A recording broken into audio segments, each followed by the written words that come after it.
여러분 안녕하세요.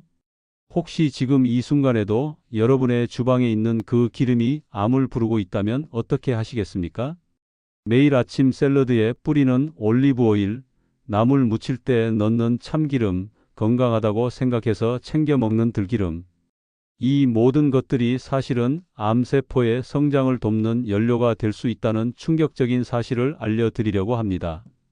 저는 지난 40년간 오직 암 환자만을 전문으로 치료해온 종양학과 전문의 이승호입니다. 올해로 87세가 되었지만 지금도 일주일에 나흘씩 병원에 나가서 환자분들을 돌보고 있습니다. 많은 분들이 저를 보시면서 이렇게 말씀하세요. 선생님은 도대체 어떻게 그 나이에도 그렇게 정정하게 일하실 수 있나요? 비결이 뭡니까? 오늘 그 모든 비밀을 여러분께 공개하겠습니다. 사실 제가 이런 영상을 만들게 된 계기가 있습니다. 불과 6개월 전의 일이었어요. 저와 함께 30년간 한 병원에서 일했던 동료 의사가 갑자기 췌장암 진단을 받았다는 소식을 들었습니다. 그 친구는 정말 건강에 누구보다 신경을 쓰는 사람이었어요. 매일 아침 유기농 채소로 만든 샐러드에 최고급 엑스트라 버진 올리브 오일을 듬뿍 뿌려서 먹고 값비싼 견과류와 함께 프리미엄 아마씨유까지 챙겨 먹던 사람이었거든요. 그런데 도대체 왜 그렇게 건강한 기름만 골라서 먹던 사람이 암에 걸린 걸까요? 저는 정말 이해할 수가 없었습니다. 그래서 즉시 그 친구의 식단을 구석구석 들여다보기 시작했어요. 그리고 그때 발견한 것은 정말 충격적이었습니다. 좋다고 알려진 바로 그 기름들이 잘못된 방식으로 섭취될 때 오히려 암세포의 먹이가 될 수 있다는 무서운 진실을 발견한 거죠. 혹시 여러분도 건강을 위해서 비싼 기름들을 사서 매일매일 드시고 계시지는 않나요? 올리브 오일이 몸에 좋다고 해서 하루에도 여러 번 드시고 계신가요? 들기름이 우리 조상들이 먹던 전통 기름이니까 많이 먹을수록 좋다고 생각하고 계신가요? 만약 그렇다면 이 영상을 정말 끝까지 봐주시기 바랍니다. 여러분의 건강과 생명이 달린 이야기거든요. 대부분의 사람들이 기름에 대해서 가지고 있는 상식들, 이게 사실은 반은 맞고 반은 완전히 틀렸습니다. 올리브 오일은 무조건 몸에 좋다. 들기름은 많이 먹을수록 건강해진다. 비싼 기름일수록 더 건강에 좋다. 이런 생각들이 얼마나 위험한 오해인지 아시나요? 저는 지난 40년 동안 정말 수천 명의 암 환자분들을 치료하면서 한 가지 놀라운 패턴을 발견했습니다. 암에 걸린 환자분들의 70% 이상이 건강한 기름이라고 알려진 것들을 완전히 잘못된 방식으로 섭취하고 있었다는 거예요. 특히 50세 이후의 환자분들에게서 이런 패턴이 더욱 뚜렷하게 나타났어요.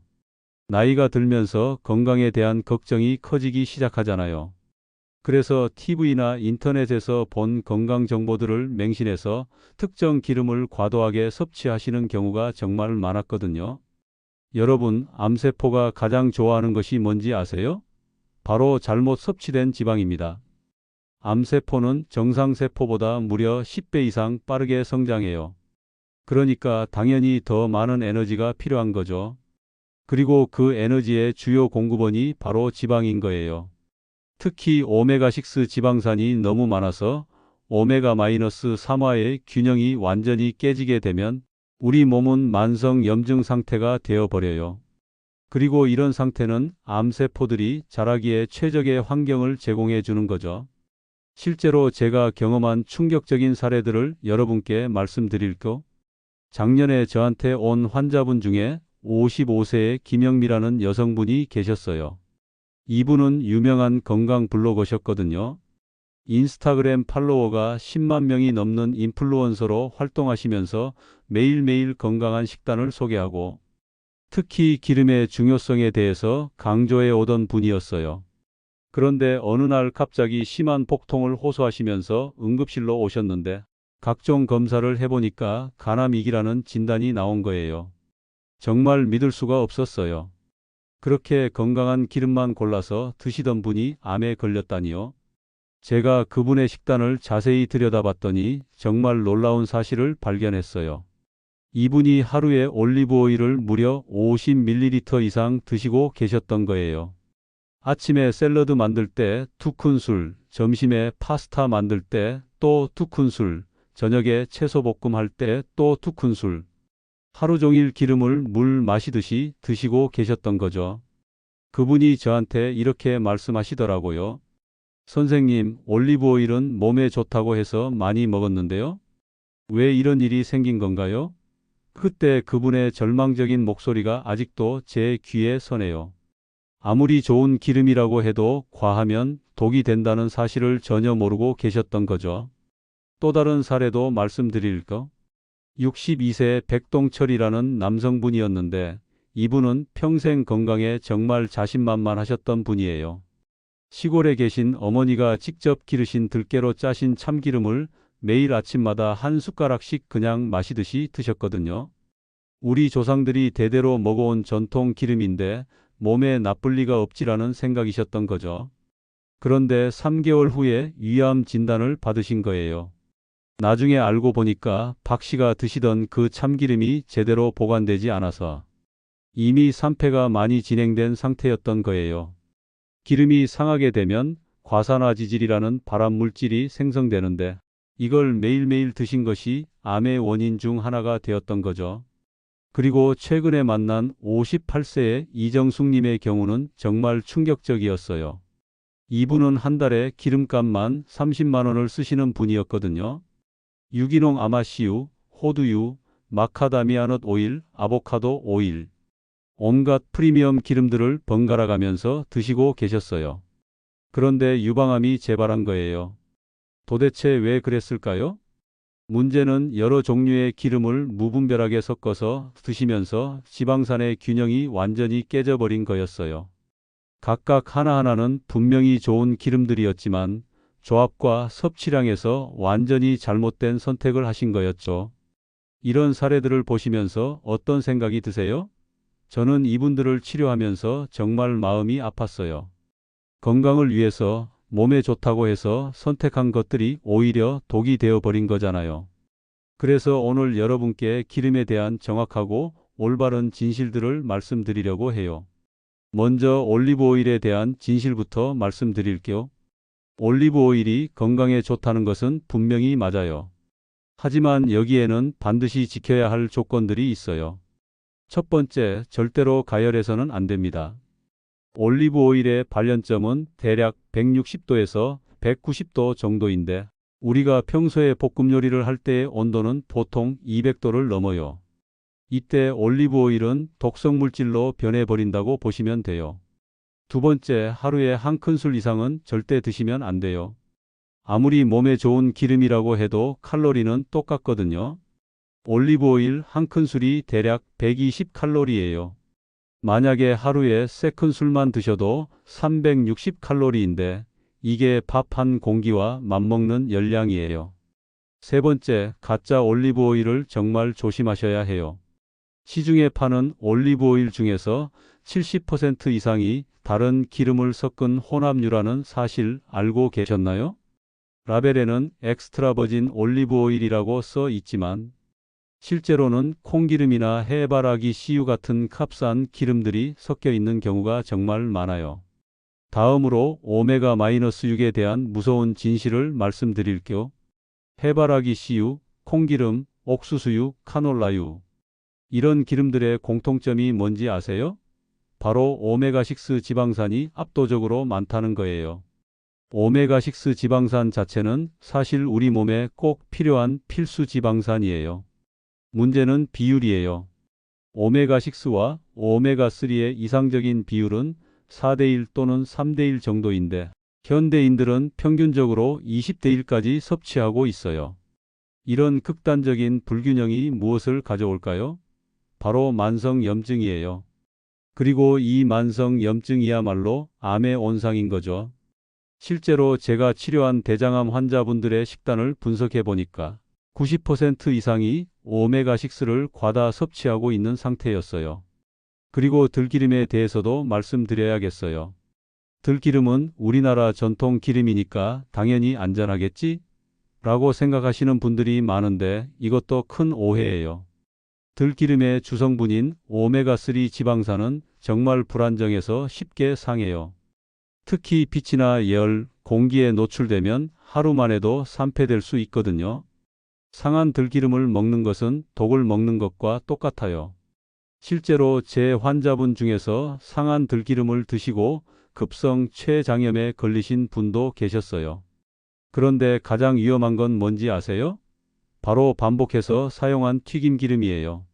치킨집이나 분식집에서 사용하는 그런 기름들 말이에요.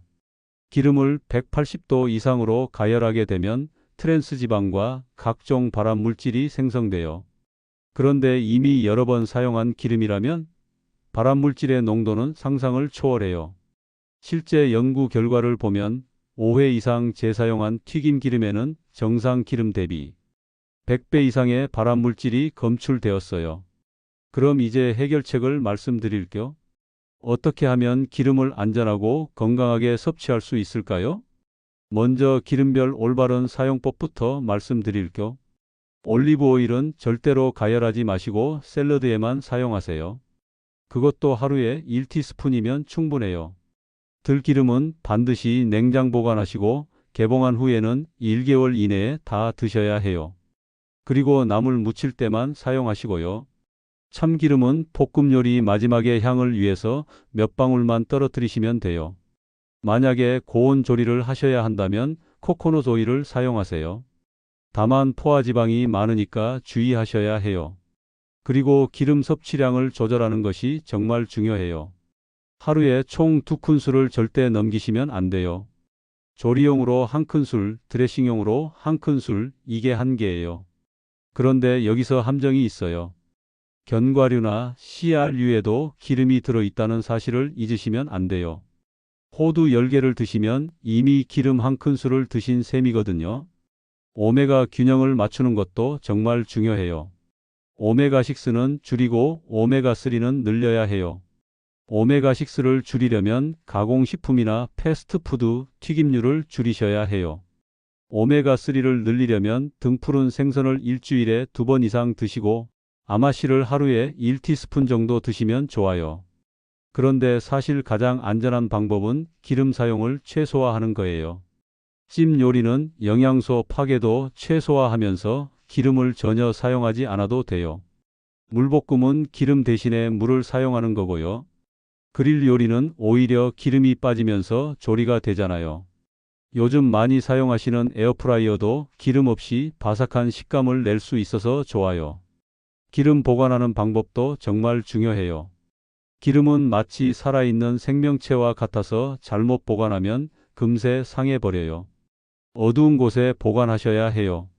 직사광선은 절대 금물이고요. 서늘한 곳, 상온 20도 이하에서 보관하시고 반드시 밀폐 용기에 넣어서 공기와의 접촉을 차단하셔야 해요. 그리고 대용량으로 사지 마시고 1개월 이내에 다 쓸 수 있는 양만 구매하세요. 이제 암을 이기는 올바른 식단 구성법을 말씀드릴게요. 기본 원칙은 이래요. 첫째, 기름은 최소화하세요. 하루 2큰술 이내로요. 둘째, 자연식품 위주로 드세요. 가공되지 않은 재료들로요. 셋째, 다양성을 확보하세요. 한 가지 기름에만 의존하지 마시고요. 넷째, 신선도를 유지하세요. 기름이 상하지 않도록 말이에요. 구체적으로는 이렇게 드시면 돼요. 아침에는 기름 없는 삶은 계란과 채소 샐러드에 올리브 오일 1티스푼만 넣으세요. 점심에는 생선구이와 현미밥, 나물 반찬에 들기름 몇 방울만 넣으시고요. 저녁에는 두부찜이나 미역국, 김치 정도로 드시면 좋아요. 그리고 반드시 피하셔야 할 음식들이 있어요. 치킨이나 돈가스 같은 튀김류, 마요네즈나 버터를 과도하게 사용한 음식들, 과자나 케이크 같은 트랜스 지방이 들어있는 식품들, 그리고 패스트푸드나 인스턴트 식품들이에요. 여러분, 지금 87세인 저도 매일매일 새로운 건강 지식을 배우고 실천하면서 이렇게 활기차게 살아가고 있어요. 나이가 몇 살이든 상관없어요. 지금 이 순간부터라도 올바른 선택을 시작하시면 분명히 달라진 내일을 만나실 수 있어요. 실제로 제가 치료한 환자분들 중에서 식단을 바꾸신 후에 눈에 띄게 회복되신 분들이 정말 많아요. 특히 기름 섭취 패턴을 바꾸신 분들의 회복 속도는 정말 놀라웠거든요. 단계별로 실천해 보세요. 첫 번째 주에는 가공식품과 튀김류를 끊으시고 두 번째 주에는 기름 사용량을 절반으로 줄이세요. 세 번째 주에는 올바른 기름으로 교체하시고 네 번째 주에는 오메가3가 풍부한 식품들을 늘리세요. 실제로 제 환자분들 중에서 이런 식단 관리로 암을 극복하신 분들이 정말 많아요. 유방암 수술을 받으신 후에 올바른 기름 섭취로 5년째 재발 없이 지내고 계신 분도 계시고, 대장암 3기에서 현재 완전관의 상태를 유지하고 계신 분도 계세요. 간암 환자였는데 2년째 안정적인 상태를 유지하고 계신 분도 있고요. 이분들의 공통점이 뭔지 아세요? 바로 기름에 대한 올바른 지식을 가지고 꾸준히 실천하셨다는 거예요. 사랑하는 시청자 여러분, 오늘 제가 전해드린 이야기가 단순한 정보가 아니에요. 이건 여러분의 생명과 직결된 정말 중요한 지식이거든요. 암은 하루아침에 생기지 않아요. 잘못된 식습관이 수년, 수십 년 동안 축적되어서 만들어지는 질병이에요. 하지만 반대로 생각해 보시면 오늘부터 올바른 선택을 시작하신다면 암을 충분히 예방할 수 있다는 뜻이기도 해요. 지금 당장 여러분의 냉장고와 찬장을 한번 살펴보세요. 어떤 기름들이 있는지, 얼마나 오래된 건지, 어떻게 보관되어 있는지 확인해 보세요. 그리고 오늘부터 하나씩 바꿔 나가세요. 저는 40년 동안 수많은 암 환자분들을 지켜보면서 한 가지 확신을 얻었어요. 건강이라는 건 거창한 게 아니라 매일매일의 작은 선택들이 쌓여서 만들어진다는 거예요. 오늘 하루 기름 한 방울을 덜 쓰는 것, 튀김 대신에 찜을 선택하는 것, 이런 작은 실천들이 10년 후 여러분의 건강을 결정할 거예요. 여러분도 저처럼 90세가 되어서도 건강하게 사실 수 있어요. 바로 지금 이 순간의 선택이 그 미래를 만들어가는 거거든요. 댓글로 여러분의 다짐을 남겨주세요. 오늘부터 어떤 변화를 시작하실 건가요? 여러분의 작은 다짐 하나하나가 누군가에게는 정말 큰 용기가 될 수 있어요. 다음 영상에서는 기름을 전혀 사용하지 않고도 맛있게 요리하는 비법들과 암을 이기는 슈퍼푸드들에 대해서 더 자세히 알려드릴게요. 구독과 좋아요, 알림 설정도 꼭 부탁드려요. 건강한 내일을 위해서 오늘부터 시작하세요. 감사합니다.